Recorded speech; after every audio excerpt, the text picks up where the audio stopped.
mean me? నువ్వేరా వెతవా చెప్పా. Yeah. Okka from Nagpur North. Okay?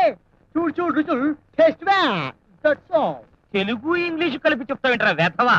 Taste గీస్తున్నావు అంటే మొఖం పేస్ట్ అయిపోతాయి. రేయ్ నువ్వు చెప్పు. అలాగేనండి, బేసిక్ గా చెప్తానండి. ఉప్పు గప్పు రంబు పక్క పోలిక నుండి చూడలతో జాడవేరే మేము కొబ్బరి అటు పెట్టి ఇటు పెట్టి 2 పిల్లల చేతులు పెట్టి కాళ్ళకి దండం పెట్టుకో. రేయ్ కట్టకట్టాలో తోసేస్తాను కాంత్రి వేదవా. నేను నీ కాళ్ళకు దండం పెట్టాలరా. పోయి నీ బాబుతో కలిసి పెళ్లిళ్ళు చేసుకొస్తుంటా. నువ్వు చెప్పాప.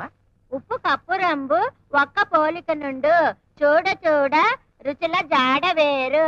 పురుష్ అప్పుడు సిగ్గేస్తుంది బాబు. పురుష్ అబ్బా పురుష్ అమ్మా పురుష్ ఇక నేను చెప్పలేను బాబు. ఏమిటి తల్లి పురుష్ పురుష్ అని చెక్కల గురించి చేస్తున్నావు. పురుషుల వీక్నెస్ ఏమైనా పట్టుకుంది ఏమిటి? మీ నాన్నతో చెప్పి అర్జెంటుగా